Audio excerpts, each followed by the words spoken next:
Dumako na tayo sa palagiang fake news. Lalo na po si Chong Kitty na pinaniniwala po ang buong Pilipino na may interim release daw po. Wala na pong interim release. Tablado. Oh.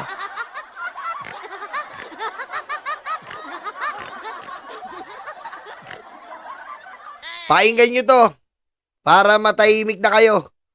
At yung mga fake news nyo, wala na. Merong interim release.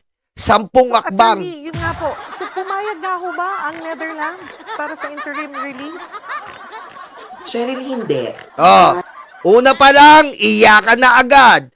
Hindi pumayag.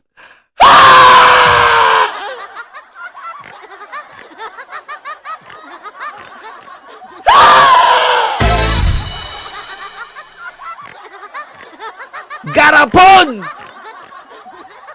Walang ititira sa katawan ni Digong. Sunog lahat. Butot balat. Sunog lahat. Isa pa. So, attorney, yun nga po. So, pumayag na ho ba ang Netherlands para sa interim release?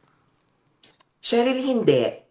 Hindi ko yata nabanggit yan. Ang nasabi ko lang ay the Netherlands is being considered as among the countries as suggested by the defense for interim release. There are other countries, in fact, redacted nga yung isa na parang ultimate destination.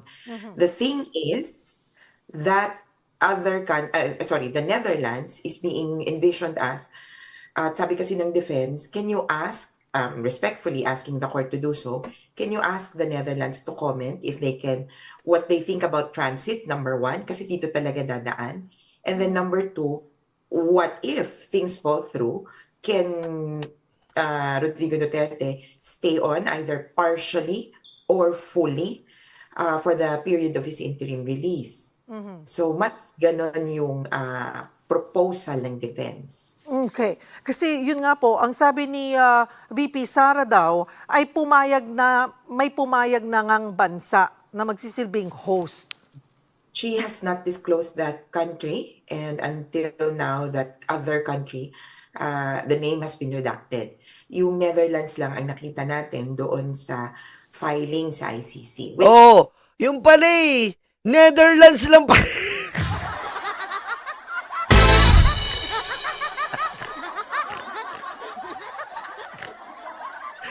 Anak lang putik ko.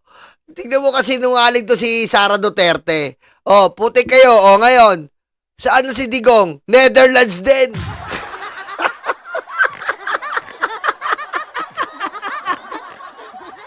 Interim release. Doon din lalaya. Sa Netherlands. Kaya nga, Mami Cheche. Bubuksan yung kandado ng kwarto. Oh, laya ka na. Interim release ka. Saan tayo punta? Diyan. Diyan ka lang sa sala.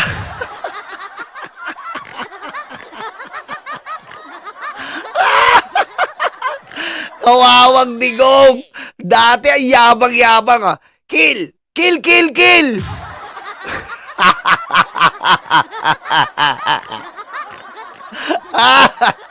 Puting ngayon.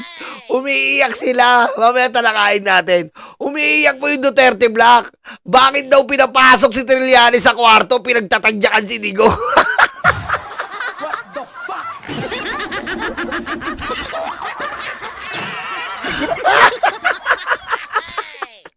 Ginanong-ganon daw. Talaga daw ginanong-ganon. Di ba nakahiga si Digo? Nakaganyan, no? Tutulog ng ganyan, no?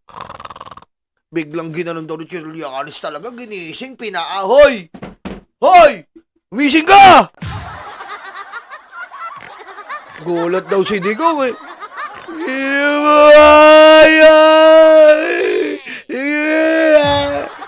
Iyak, eh. Iyak po talaga, eh.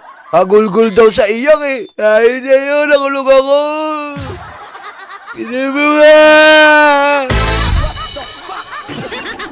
Pinagtatadyakan, eh. Sabi nga ni Trillanes, oh, Pilipinas, nakabawi na tayo, natadyakan na natin sa mukha. Tinadyakan, eh. Sapul, eh. Iyak eh, walang magawa eh. Mamaya, re-react natin si Robin, umiiyak eh. Bakit daw pinapasok si Trillanes sa kwarto?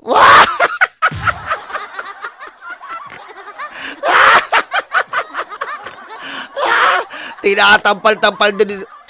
Bangon! Ginaganong-ganon eh. Are of course public and at that point redacted, pero yung Netherlands hindi nila tinanggal. Well, it's obvious because the Netherlands is the host country of the ICC, Oh. and the moment he steps out of prison, talagang magpapaalam ka sa Netherlands. Sa recent interview rin po ni Vice President Sara Duterte, gusto nilang maiuwi si dating Pangulong Duterte sa Davao City. Sakaling payagan daw po yung kanyang interim release. Posible po ba ito considering we're not a member of the ICC anymore? Well, I would say theoretically yes, but I hope they understand that it's not just the country that's at stake. Kumbaga, hindi porket pumayag na yung, sabihin na natin, sige, hindi kami member, pero papayag kami. Hindi porke ganun, tapos na ang usapan. Doon nga sa filing ng prosecution. Ang mahirap po kasi dito, si Digong po ang nagbaon sa sarili niya. Bakit kamo? Inalis niya po tayo bilang member ng ICC. Then pag hindi ka member ng ICC, ang chance po ng interim release ay sobrang malabo. Hindi po katulad as a member ka ng ICC, meron kang privilege na mag-grant ang request mo ng interim release. Dahil member ka ng ICC at napapaloob ka sa rules and regulation ng ICC. Inalis ni Digong.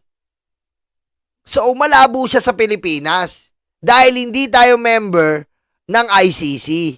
Siya rin po may kagagawan sa sarili niyang katarantaduan.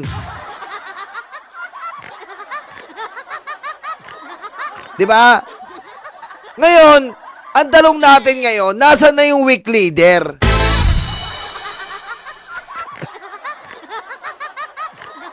Diba? Sino ngayon ang weak leader? Yung weak leader ba nakikiusap? Hindi nakikiusap yan. Ha? Yung weak leader ba, inuutusan mo yung anak mo na gastusin ang pera ng taong bayan para maghanap ng lilipatan mo?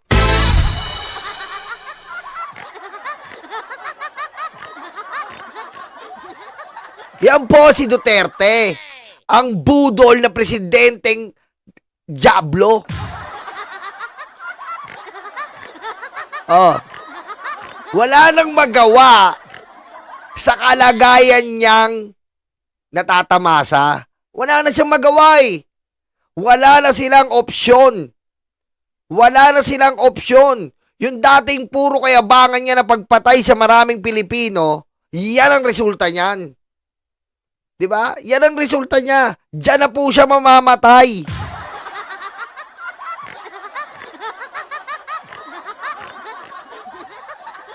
Diyan na po mamamatay si Digong. Wala na. Papalabasin lang ng ICC yan kapag abo na yan.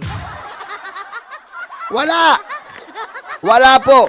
Huwag kayong maniwala sa mga interim release. Malabo po, hindi tayo membro. Paano may interim release dito yan? Lalabag ang ICC sa rules niya. Hindi tayo member ng ICC. Paano mapupunta rito yan? Oh.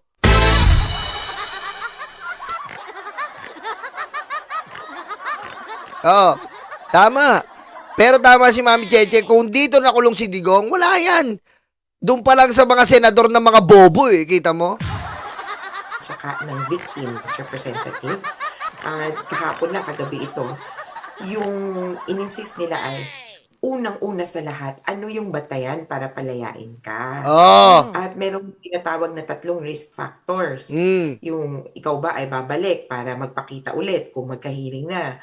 Pangalawa, hindi mo ba papakialaman yung proceedings o yung witnesses o yung mga taong involved. At pangatlo, hindi ka ba gagawa ng dagdag krimen? Mataas ang risk na gawin niya lahat yan kung uuwi siya ng Pilipinas. Kaya pinaka tinututulan ng mga biktima. Kung ang tanong naman ay, di sige, doon na lang sa malapit, what if sa the Netherlands, hindi pa rin mabubura yung risk factors. At para sa amin, kailangan tingnan ito na mas yung kondisyon. Bakit ka palalabasin? At kung palalabasin ka, paano ma-ensure yung integridad ng proceedings? Ano po yung magiging konsiderasyon kaya ng ICC bago magdesisyon kung papayagan ba ang interim release niya? Kagaya po ng isang akusado, doon po sa tatlong nabanggit nyo, other than that, ay yun po bang estado ng kanyang kalusugan ay pwedeng makonsider? Unlikely in a sense that the court will look at the basis according to the Rome Statute, according to the rules. If you have a medical condition, they can allow for special consideration while in detention. Kumbaga, iniisip din nila yung safety of the general public. This is someone who is a flight risk, who, etc., etc. Sabi nga ng prosecution, well and good that he's committing, that he will not commit any crimes, but there is history. At yun yung hindi mo makakalimutan hindi mo lang basta mag-gloss over na, oo, hindi ko nagagawin, oo, hindi na ako mag-i-intimidate. Samantalang dati, nung sinimulan siyang imbestigahan ng Senado, nung panahon na presidente siya, pinakulong niya si Laila de Lima. Kaya maraming mabigat na factor para hindi siya palabasin. Aray! Ang sakit! Wala na, Sara Duterte! Puro fake news na lang ang gagawin mo. Fake newsin mo pa na merong paglalagakan tatay mo. Ang tanong kung papayagan. What the fuck?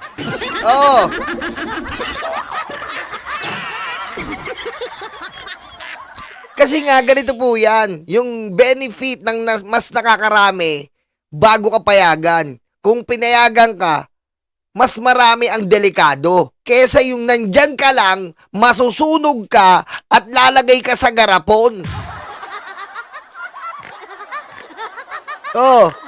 So yung sinasabi nyo na interim release granted, mamamatay na si Digong dyan, lalagay sa garapon, mga ugok. Wala na, DD shit. It's the time to take down. Okay? Eto na, sinking ship na ang mga Duterte. Palubog! Pati sa mga kapit yung mga senador, kasamang lulubog.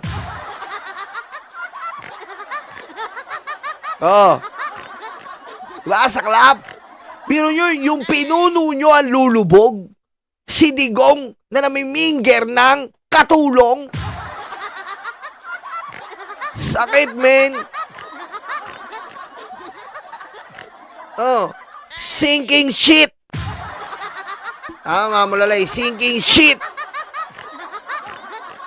Ano?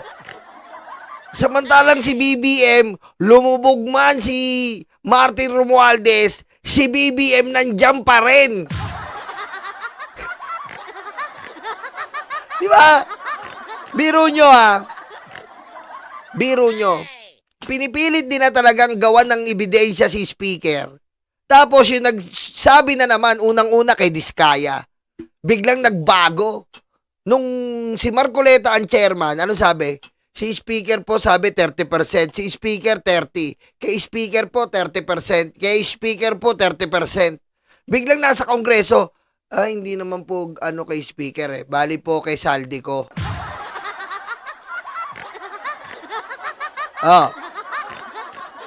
Pangalawa, humirit na naman si Marcobeta. Gutesa, paano mo naiatid si Speaker?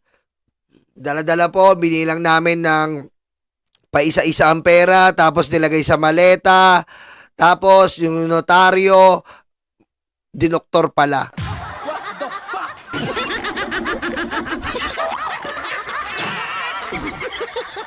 Yan po mahirap Inconsistency. Yung transparency, malabo. Ang layo. Nasa na si Gutesa? Bakit hindi ka pumunta ng DOJ?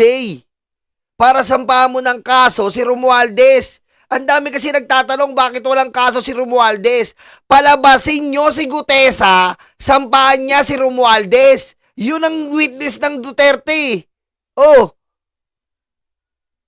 Palabasin nyo si Gutesa. Hindi siya nagpunta ng DOJ. Paano masasampa yung kaso, mga tanga?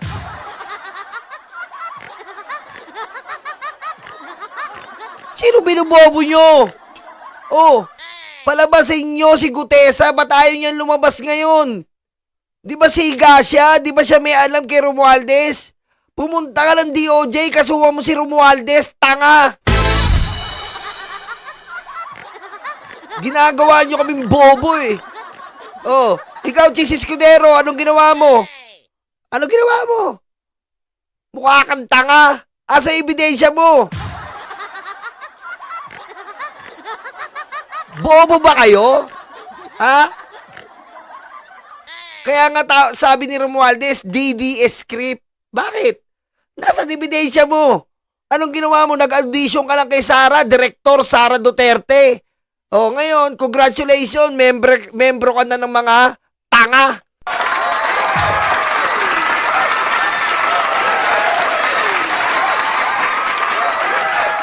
Oh. Ngayon, sasabihin nyo, ba't walang kaso si Romualdez? Nasa ng malinaw at konkretong paliwanag na makakasuhan natin siya. Naghihintay din kami. Akala namin si Gutesa okay. Okay, ayos. Kasama pala si Speaker. Eh, ba't ngayon, pinapupunta siya sa DOJ, paano tayo magkakaso kay Speaker? Aber?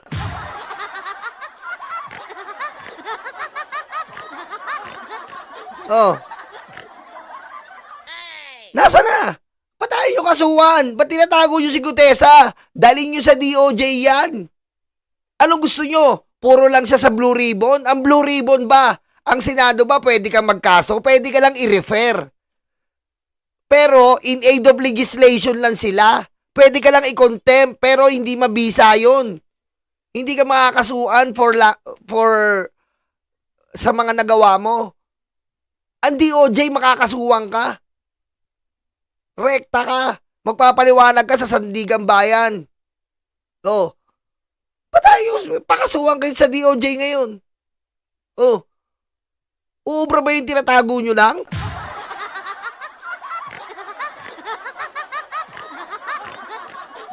Binubobo nyo yung taong bayan eh. Binubobo nyo eh. Eh paano tayo kukuha natin yung tulay na pera natin? Paano natin makukuha talaga kung sinong may sala na to? Kung involved si Speaker, palabasin nyo si Gutesa, dalhin nyo sa DOJ, oh, wala na tayong pakialam sa notaryo. Sabihin niya na doon kung paano niya kasuhan niya.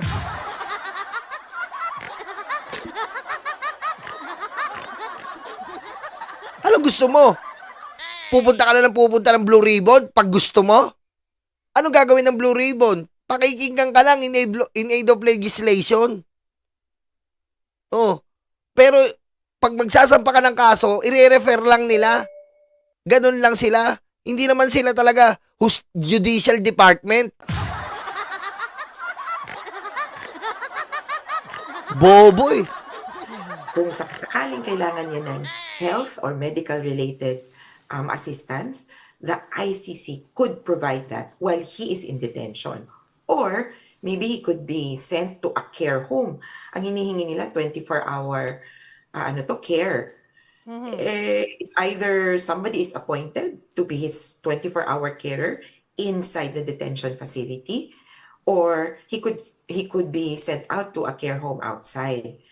Pero hindi yung choice mo na pauwiin na lang yan.